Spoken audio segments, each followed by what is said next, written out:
Today, racism is one of America's most looked down upon practices. Modern racism began shortly after slavery was abolished by the 13th Amendment to the Constitution. Many southern states created black codes similar to the slave codes that were in effect prior to the abolition of slavery. The black codes sought to keep control of African Americans by putting severe restrictions on what they were allowed to do and giving white men the right to apprehend anyone they believed was in violation of the slave codes.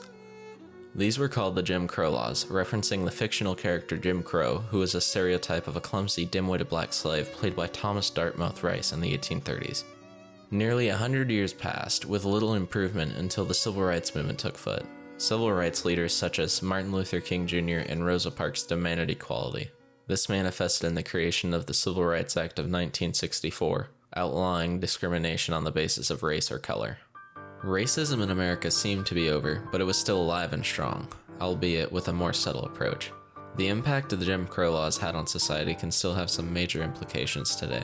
Rather than through direct racism, modern racism took on the form of inequalities that aren't quite as blatant. Things such as homeownership, incarceration, and income. All of these factors work together to make life harder for people of color. The most widespread factors of these are homeownership and income. The average African American family's income comes in at around only 1/6 of the typical white family's income. This wage gap makes some of the most basic necessities in life something that may have to be sacrificed if they want to stay out of debt. With such a low average income, African American families are significantly less likely to purchase a home and will usually rent their house or apartment. However, even if they are making a good amount of money, statistics show that they are denied home offers at a higher rate than a white family of equal income. Black home ownership in 2018 is currently sitting at less than 42%, the lowest it's been since the Fair Housing Act of 1968, virtually nullifying the supposed gains made in black-white housing equality. Another issue contributing to the many disadvantages to African Americans is incarceration.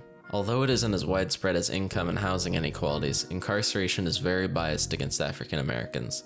The raw amount of blacks and whites in prison is roughly similar, but when you account for population, African American men are over 5 times likely to be incarcerated compared to white men. All of these factors feed on each other to create a cycle of inequality that's difficult to overcome. For example, a black man could get caught up with the law, get in prison, and after they serve their sentence, they would struggle to find a decent paying job with a criminal background, pushing them to commit even more crime in order to survive, thus creating the cycle that plagues many unfortunate African Americans.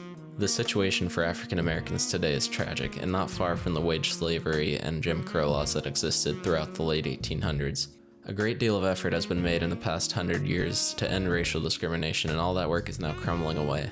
Reform needs to be made now before the racial gap between blacks and whites grows too large.